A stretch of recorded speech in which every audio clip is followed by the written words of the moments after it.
What's good, everyone? Welcome back for another session. This is Jin. This particular topic, Nolar and I actually discussed this last year in terms of, creating a video for it, but for the lack of time and workloads or whatnot, I'm finally getting around to this. So, as the title suggests, I made a video on October 19th of 2017, so it's quickly approaching, 5 years since then. But essentially what this is a wish list, or what it was a wish list based on the current state of Dokkan Battle at the time and stuff that I wanted introduced into the game. So let's take a look at each of these topics and see how many were actually introduced and see how many are still lacking. It's actually quite fascinating to revisit this close to 5 years later, because 5 years in a mobile game is a lifetime. So a lot of changes have occurred since then. So let's go ahead and take a quick look. So number one, optimize the friend list. Now this is still one of the biggest drags in the game, even 4 to 5 years later, and it's still kind of problematic in its own. But if you think about it from, the state at the time, I mean, we've gotten a lot of improvements since then, like the filter system with the typings and like the categories and stuff like that. So tremendously easier and more optimal than it was before. But yeah, I certainly think there can be a lot of things be done to kind of further enhance that sequence of events, I guess, of getting headaches looking for the rare leader skill, friend leads or gets leads. That's the biggest problem more than anything still to this day. All right, moving on to number two. One of the things that I wanted to introduce was categories or category boosts for orb events. And honestly, at the time, I think the potential orbs are still kind of rare. They were still kind of hard to come by. So things have changed quite a bit since then. Even this particular orb event, with the latest changes that occurred, I don't know, maybe a couple months ago. They basically shortened the event to where you've got 3 paths, pretty straightforward. It's not like you got to go through an entire map in order to complete it. So it's not overly terrible. Plus, they're pretty generous about giving out orbs, so I don't necessarily think it's a problem now. Now, it could potentially benefit new players that are still building up their resources in their account. So I could see some major benefits with that. But overall, I think it's fine. They did make improvements over the years, and it's I'm satisfied at this point with that one in particular. Okay, number 3, voiceovers with super attacks or in super attacks. That is one thing that I really did want to see introduced in the game at the time, back in 2017. Now, based on what I understand, the first unit with a voiceover in the super attack being introduced was the release of LRB Pen, the free-to-play unit on January 2019. Correct me if I'm wrong here, but that is pretty much what I understand as the first unit that introduced, voiceovers in the super attack animations.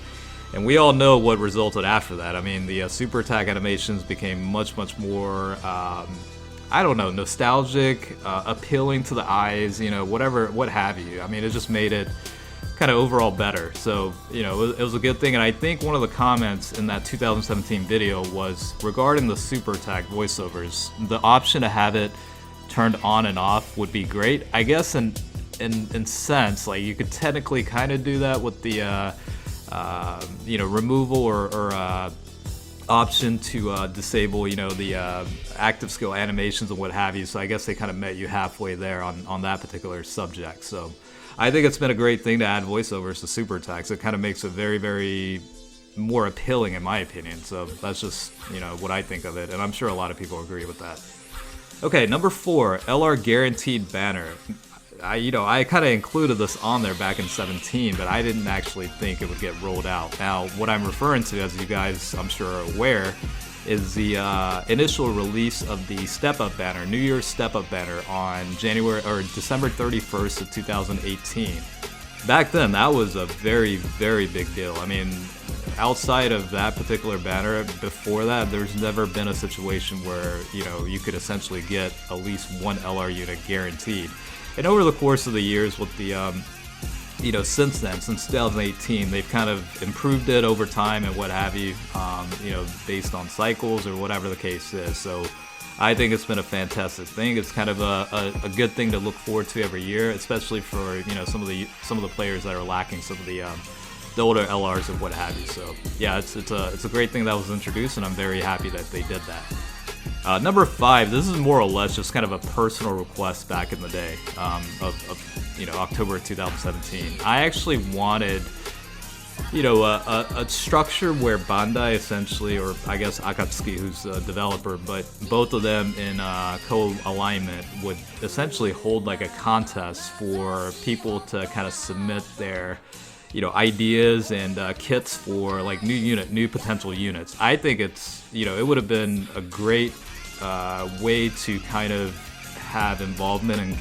engagement over the community or player base, with Bandai and Akatsuki. So I think, in my opinion, that would be a really, really good, cool concept to be introduced. Now, there's a lot of issues that come with that, I'm sure, but it's still something I would like to see down the road. I think it'd be quite fascinating to see kind of involvement across the players and the developers in that regard.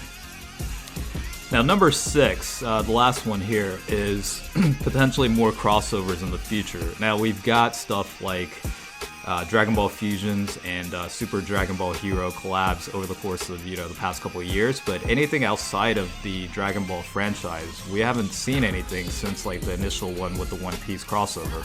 I'm guessing a lot of it, obviously has to do with licensing and stuff like that, trade deals or whatever, but at the same time, like Dokkan Battle, I guess the other main reason too is there is essentially no need for that, because Dokkan Battle is able to generate so much in revenue thanks to all the whales out there and people spending their allowance money or what have you on summoning for banners with purchased Dragonstones or what have you. So I don't know, maybe that's the underlying driver there as to why they've never really introduced it, because one, it obviously costs money to do that, and number 2, they're making enough money as it is. Why increase your expenses when you don't have to, I guess, essentially is what I'm thinking.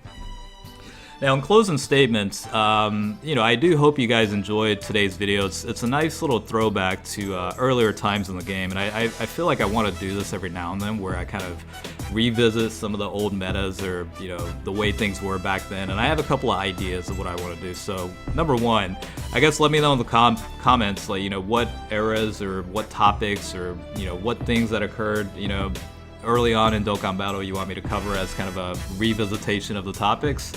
And the second thing too is, as of the current state of Dokkan Battle in 2022, what future updates would you like to see introduced going forward? I think it'll be very, very interesting to see what you guys think about that. And based on the comments, I may end up covering it on a separate video similar to this. So with all that being said, I had a little bit of a fun time covering this topic. So hopefully you guys, like I said, enjoy the video, and I will see you next time. All right, peace out.